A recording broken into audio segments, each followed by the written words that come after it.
Вздыхают матери в тиши ночей, в тиши тревожной. Для них мы вечно малыши, и с этим спорить невозможно. Сколько бы лет ни было маме, в сердце своего ребенка она всегда молодая. Сколько бы морщин не было у нее, мама всегда женственна, чувствительна и мягка, ведь вся она соткана из нежности. И эта нежная связь так крепка, что уже никто и никогда не сможет разорвать эти оковы любви. Дети все равно остаются все равно как маленькие.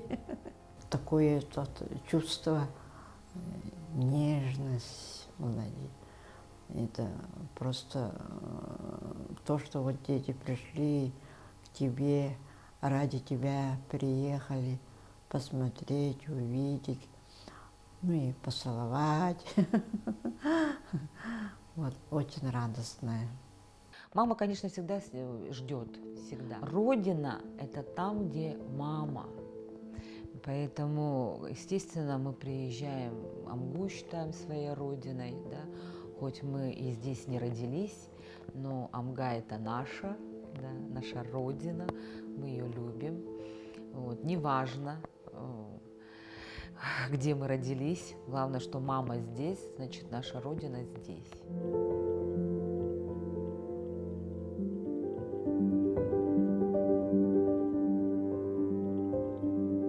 На самом деле Амга, скорее всего, так возьмем, моя третья родина. Да? Первая родина – это все-таки Усалданский район, село Чаран, где я родилась. Вот. Туда я езжу, брать тоже, вот, знаете, питаться вот энергией. Особенно люблю туда ходить на какие-то очень крупные масштабные цехи. Когда я туда приезжаю, никто об этом не знает. Я всегда… встреча солнца обязательно. Да? А потом второй родина моя – это такой город Якутск. Я себя, в принципе, считаю городской. А сюда мы переехали, это уже моя третья родина. Да? Но мы в Амгу переехали в 1985 году. И когда сюда мы приехали, я очень полюбила реку Амга. И очень любила сюда приходить в одиночестве. Об этом никто не знает. Ни мои родители, ни мои одноклассники. Вот. Я ходила здесь по берегу и просто гуляла, просто ходила, смотрела. Возможно, я питалась энергией положительной какой-то, вот водной. Да? Мне это очень нравилось. И любила тут больше думать, наверное, мечтать. Я узнала, что, оказывается, есть такое понятие камень счастья, да? То есть с дырочкой камушки. И вот по берегу ходила и искала эти камушки. Но я по сей день не могу найти. На протяжении уже многих-многих лет я этот камень счастья так не могу найти. А еще мне больше всего, что понравилось, вот наконец-то в Амге установили памятник Кысама, да, и такой, ну, как бы набережная такая хорошая стала. Так приятно на это вообще находиться, гулять, да, свежим воздухом. Но Амга очень красивая сама по себе. И мне кажется, здесь каждый уголок очень красивый.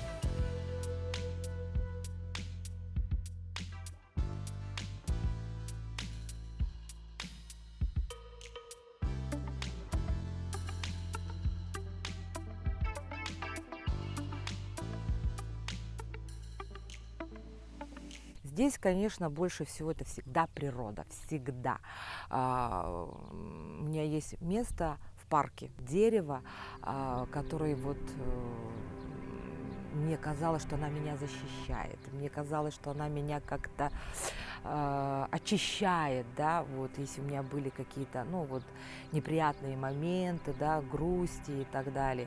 Здесь же в основном я в подростковом возрасте приехала в Амгу, а подростковый возраст же он сам по себе очень сложный, и я очень долго искала себя, я не могла понять вообще, в какой сфере я принадлежу, вот, тогда тем более, знаете, вот таких каких-то психологических тестов не было, да, если сейчас могут разложить и ребенку помочь, дать понятие, вот, какой склонность, да, талант в какой-то сфере и так далее. Я тогда не понимала.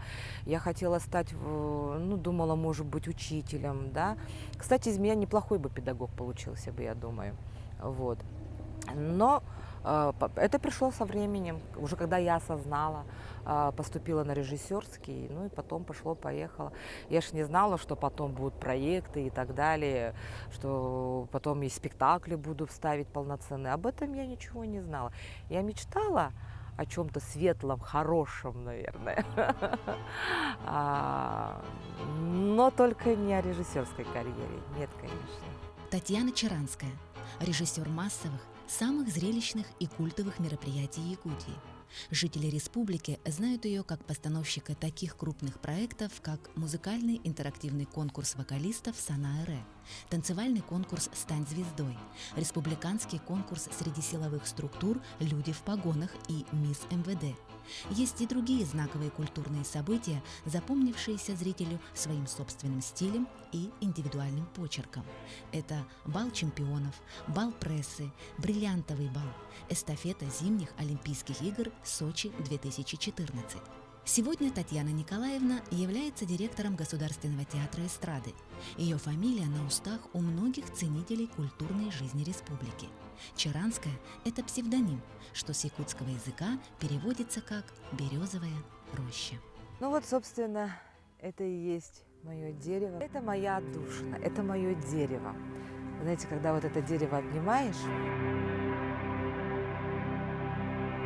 и такое ощущение, что оно тебе вот все отпускает, все твои плохие эмоции, и дает тебе все самое хорошее. Но это мое самое любимое дерево – береза. Я березу люблю.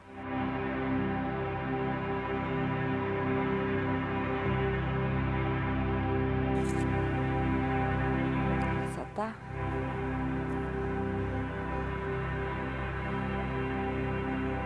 Именно здесь, среди любимых берез и под пение птиц, юная Татьяна любила поразмышлять, строила планы на будущее, грезила о любви, иногда тосковала и грустила, но больше всего погружалась в мечты о музыке. И однажды этот момент наступил. Танечка, мы пришли с тобой знакомиться. Меня зовут Евгения Степановна, я буду твоим педагогом. Вот мы взяли в руки баян. Первый раз ты взяла. Ножички мы вставим вот так вот. Вот сюда поставь. И вот эта вот рука у нас должна вот так вот стоять. Потому что рука у тебя должна вот так вот ходить. Понятно, да? И вот берем первую ноточку, ты играешь подольше. Вот. А теперь сжимаем. Баян сжимаем. Тяжело сжимать? Вот. Следующая нотка вот такая, тоже открываем уже. Фраза у нас. И вот сюда четвертый.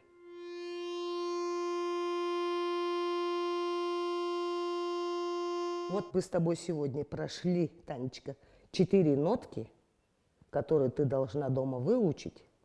И знаешь, что одна ноточка идет у нас на разжим, вторая ноточка на сжим, да? И вот ты запомнила, как нужно работать левой рукой, да? Одну ноточку открываем, другую закрываем. Вот.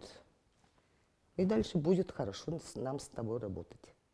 Вот 4 ноточки: до, ре, ми, фа. Твое домашнее задание будет.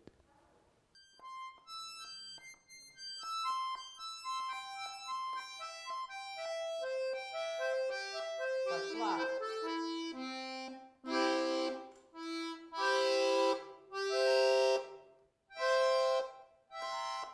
Вру немножко. Ага, вспомнила. Браво. Ты пришла ко мне, уже постарше девочка, я смотрю, проверила тебя. Ну, вроде бы слух есть немножко.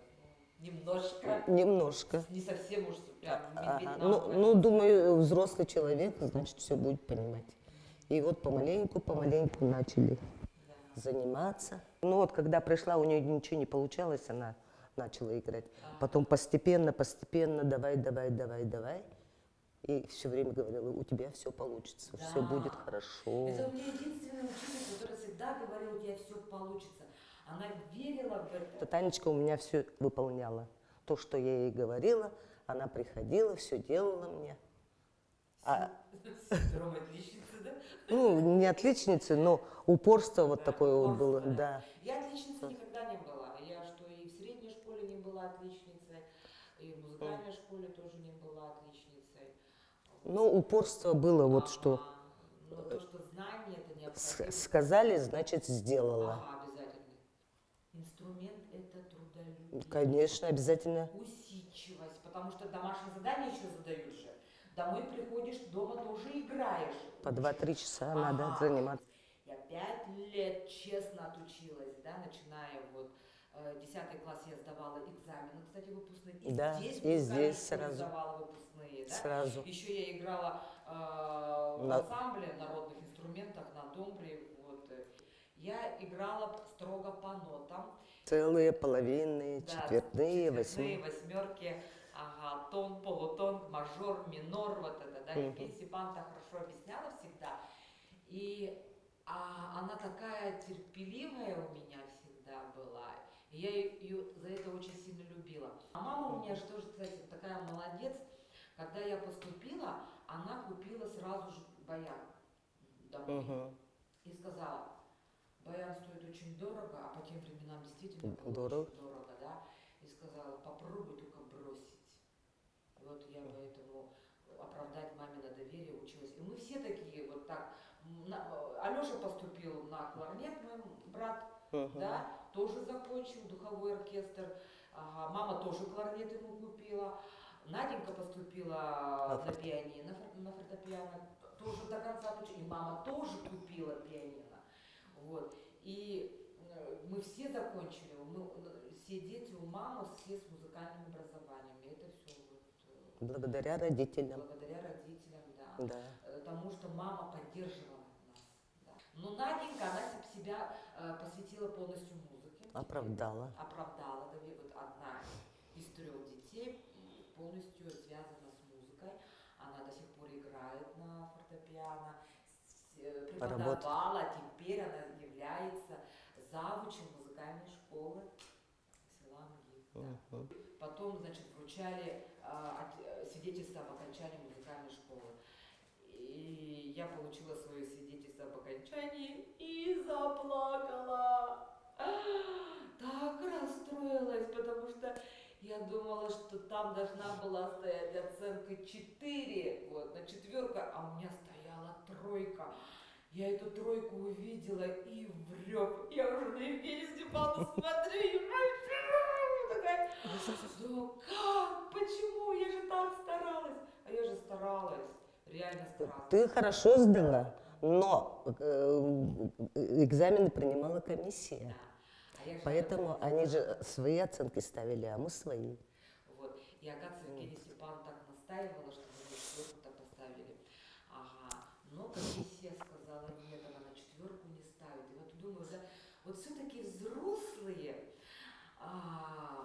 должны все-таки, наверное, поддерживать, да, детей, сильно не давить в них в это качество. Это сейчас, Танечка.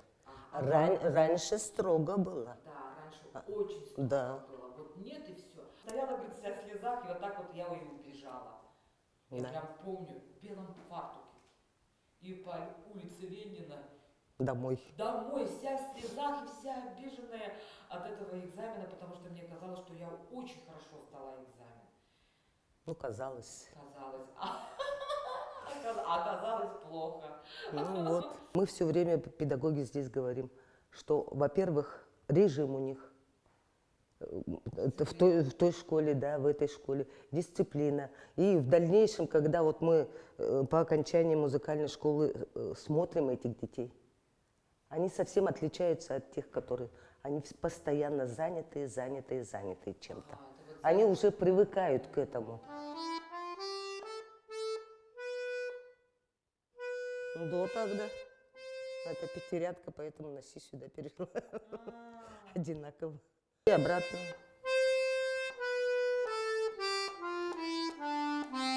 Вот и все. Она как режиссер мне нравится.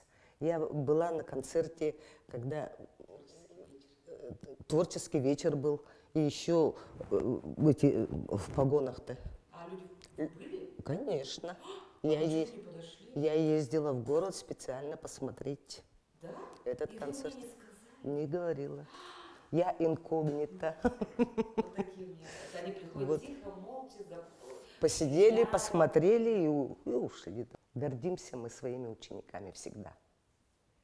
И вот, и чувство, вот начинаешь ценить своих преподавателей, то, что они вложили в нас, к сожалению, только с возрастом. Действительно, так устроен мир, что переоценка ценностей происходит лишь с возрастом.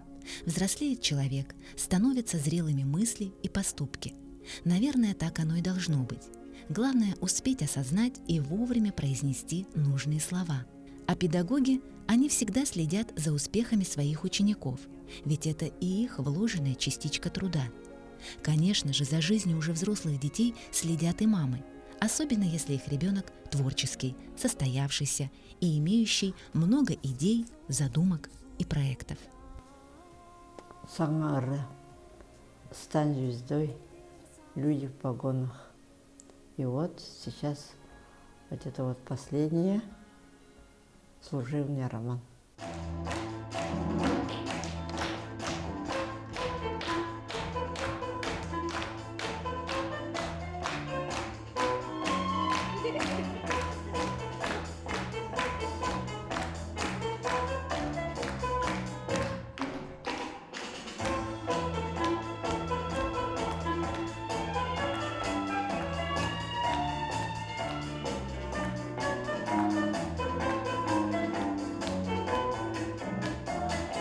Таня моя купила 2 билета, и мы пошли.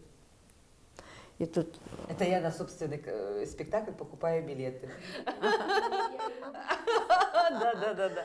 У нас так. Я купила билеты, чтобы пригласить маму и ее подругу.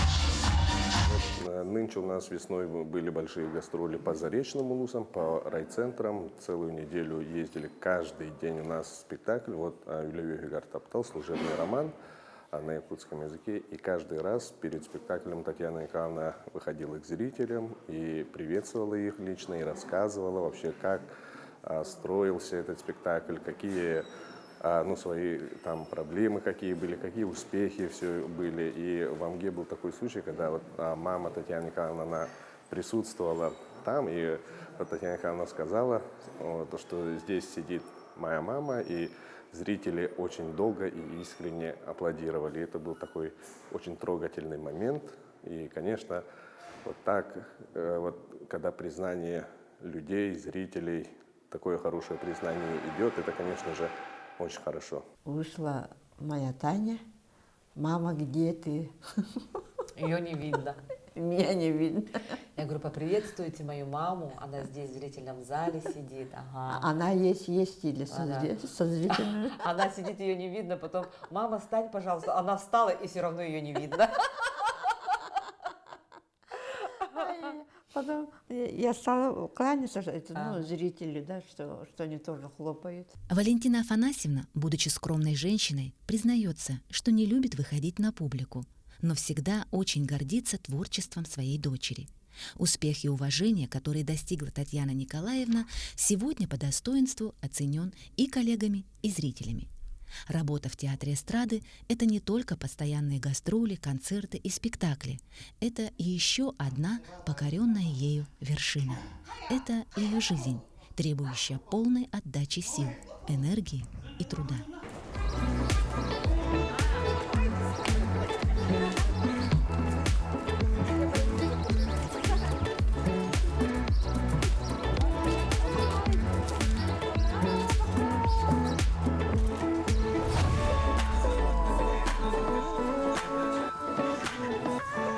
Слушайте своего художественного руководителя Марию Николаевну.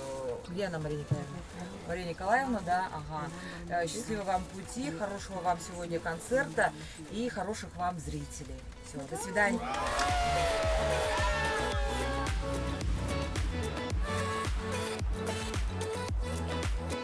Вот, кстати, сейчас там, где стоит театр эстрады, я вот там-то и жила. Я вернулась, получается, на свою улицу, где все мое детство прошло. Вот на Чапалова улице, вот там, где сейчас исторические дома, вот там, где вот купеческие дома и так далее. Да, вот кинотеатр Лена тогда только был построен, по-моему, новенький. В общем, все мое детство прошло вот это вот. Я заложная, Сайсарская, благодаря тому, что детский сад я ходила в Сайсарах же, да, и школа 14 тоже стояла в Сайсарах, да, и бабушка в Сайсарах жила. А у бабушки причем коровы были, да, бабушка практически до глубокой старости она содержала коров.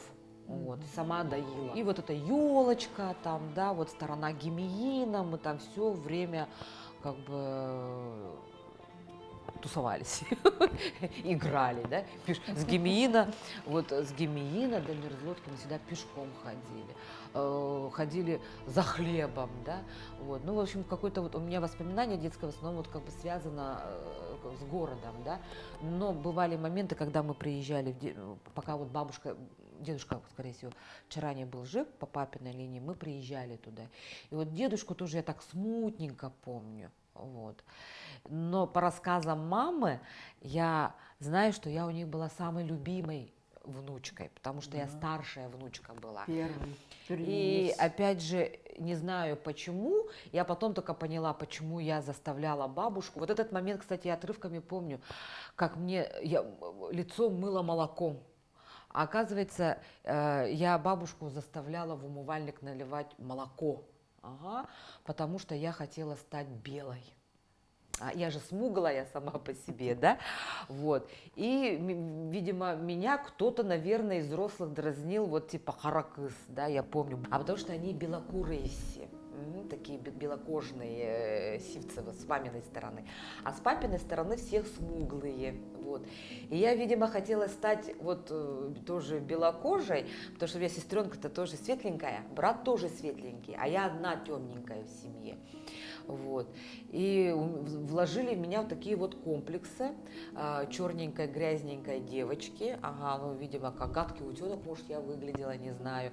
И приезжала я к той бабушке на лето и заставляла умывальник наливать вот натуральное молоко. Вот этот момент я очень помню. И помню, что я прям стояла и умывалась этим молоком.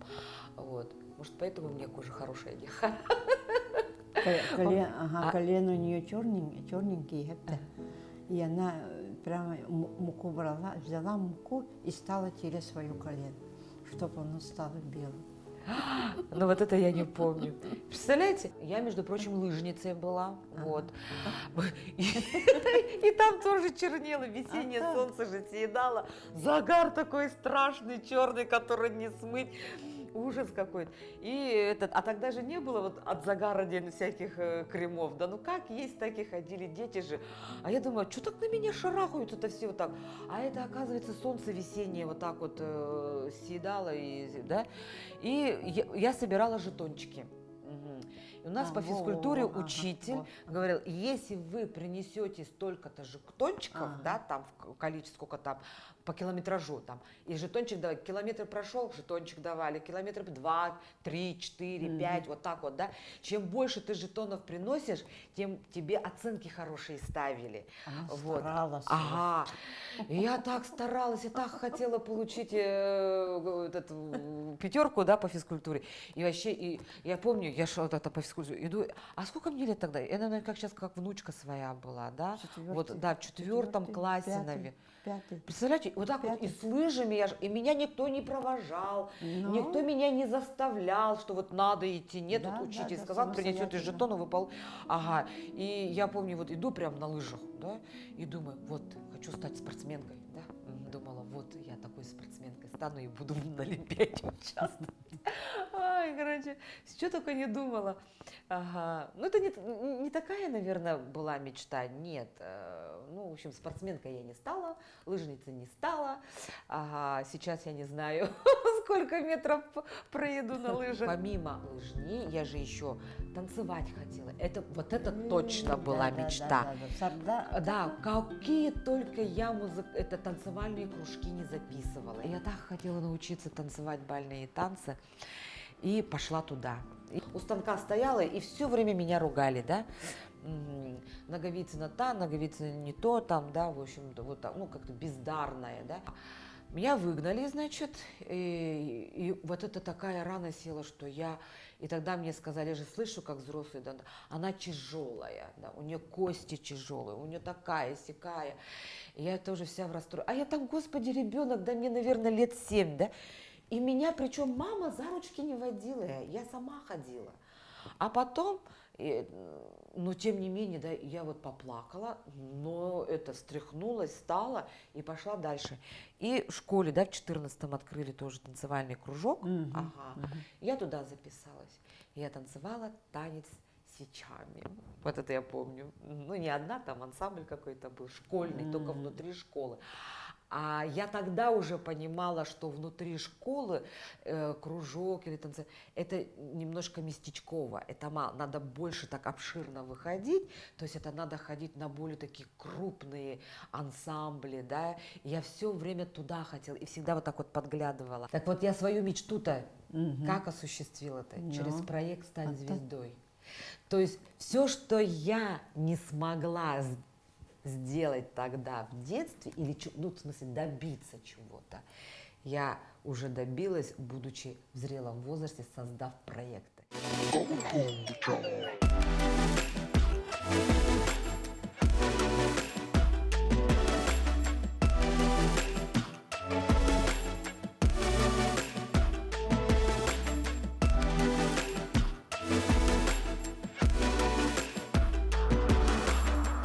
Будучи уже самостоятельным человеком, родив уже старшего сына, а муж он был артистом театра кукол в городе Нерюнгри, вот, я так как-то нечаянно попала в эту сферу и поняла, что хочу в этой сфере остаться, что мне там интересно.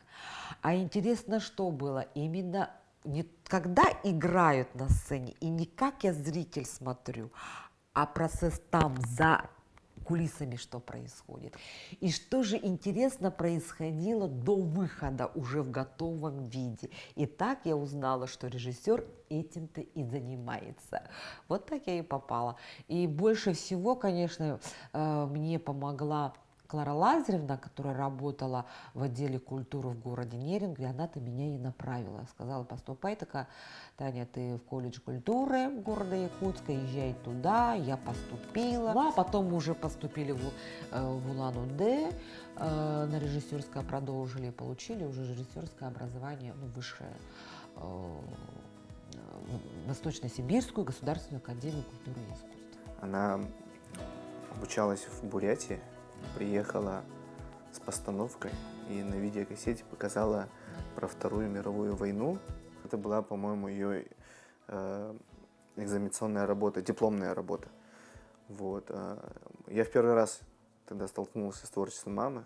Я до этого уже не понимал. Она то ходила, убиралась где-то, работала, там, полы мыла, посуду мыла, в первое время санитарила, там. А тут творчество.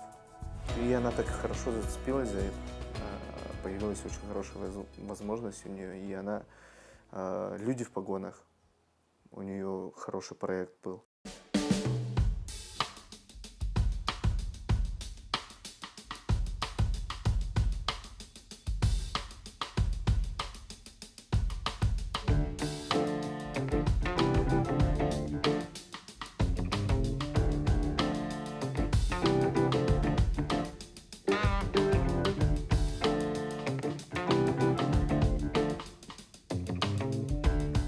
Танцы со звездами, Саңа-Ырэ и потом вот театр эстрады.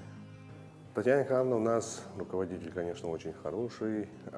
Самое главное качество руководителя, вот лично по моему мнению, это профессионализм, это, конечно, забота о своих артистах, конечно, справедливость. Она воспринимает свой театр как свой дом, своих артистов как своих детей, как своих, ну, как семью. Татьяна Николаевна очень требовательная, строгая, ну и в то же время очень добрая, понимающая. Она в первую очередь женщина. И как любой руководитель женщина, она пытается все издалека смотреть, как должна протекать работа. И как режиссер она тоже все объемно смотрит и делает тоже по полочкам. Она меня вдохновляет как бы. Ага. Она сильная женщина. Вот. Сильная, независимая. Она для меня пример. А как домашний человек, как мама, она, конечно, очень любящая, очень добрая. Себя оценивать очень тяжело, потому что, я не могу про себя сказать, что я такая там прям мама, так прям. Но мама, тем не менее, да.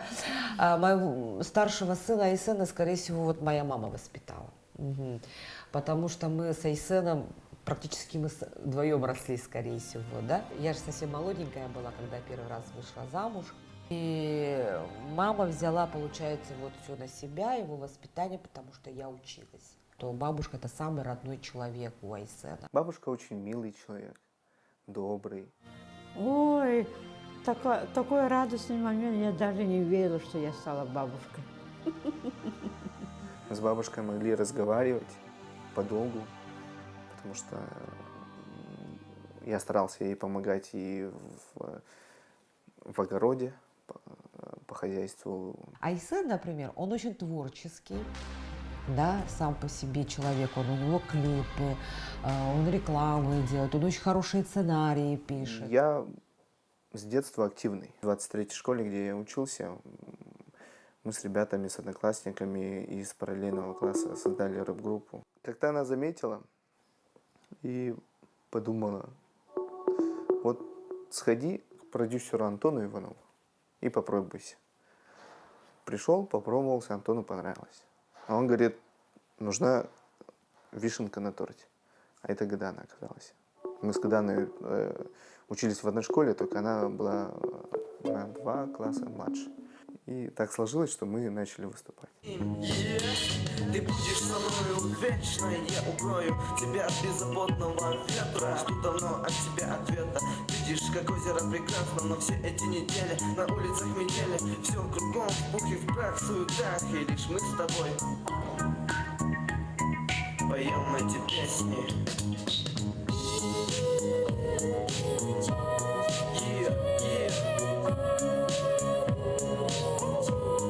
Поем эти песни.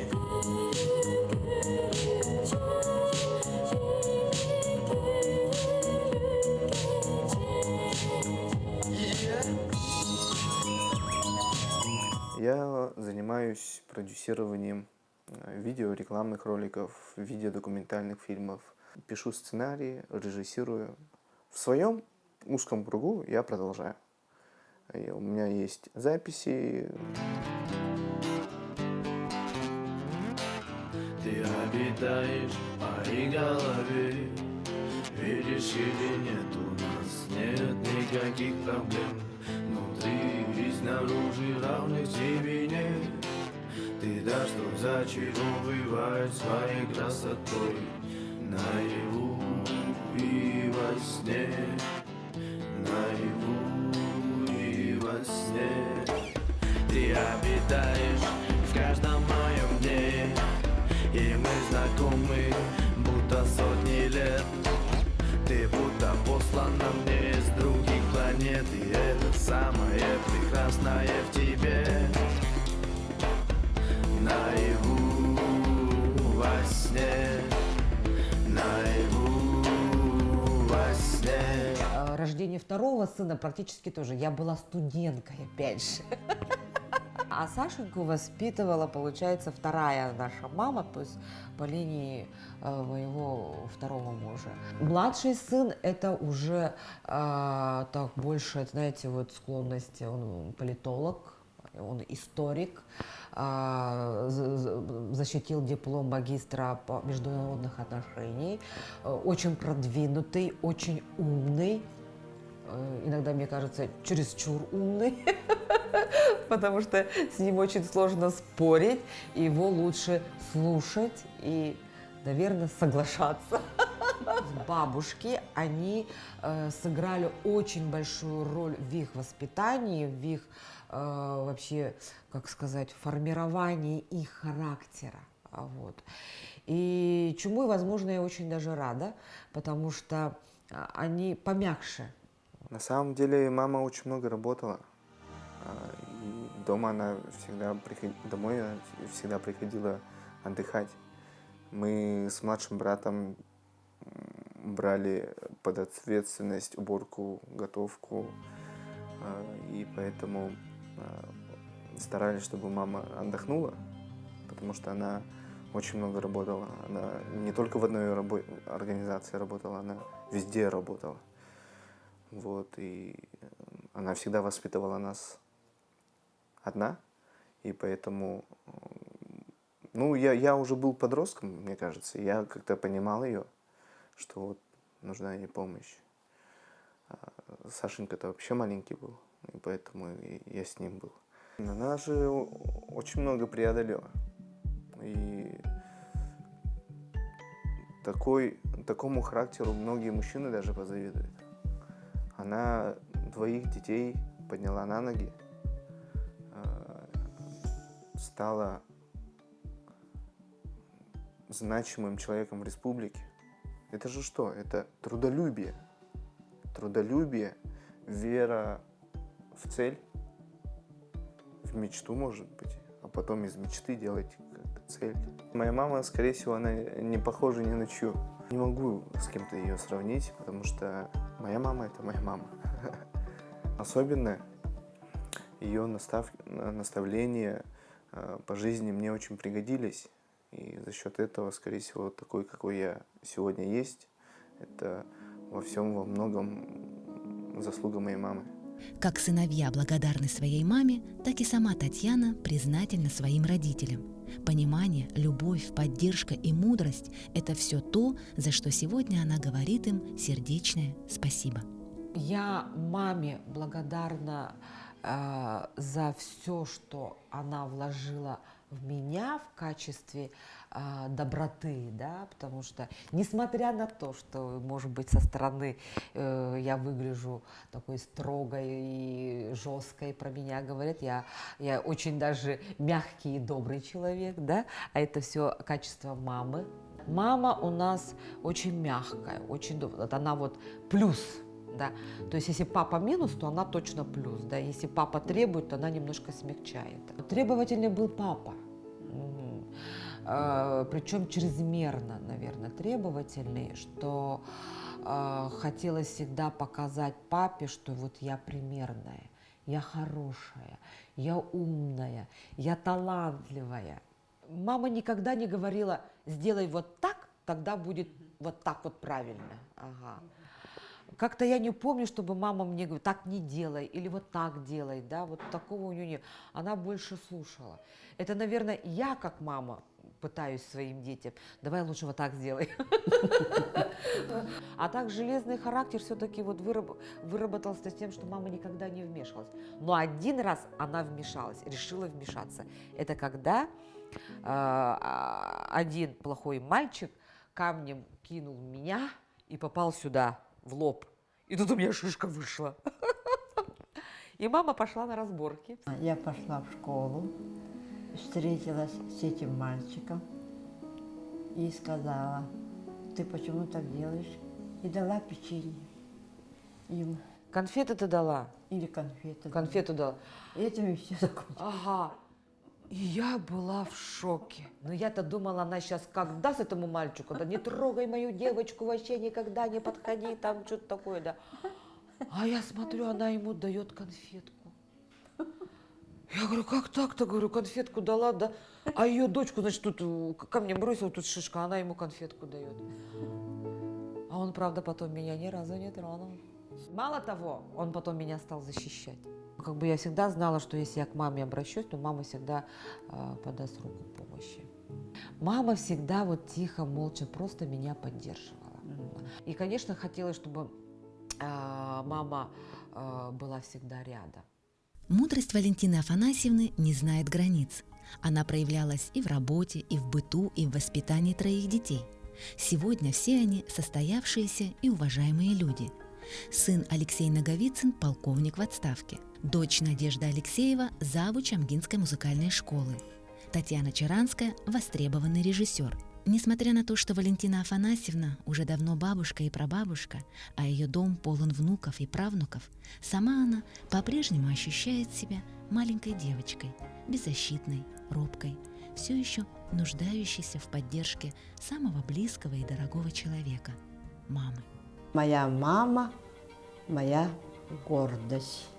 До сих пор она меня учит, как будто говори так, не делай так. Вот. До сих пор.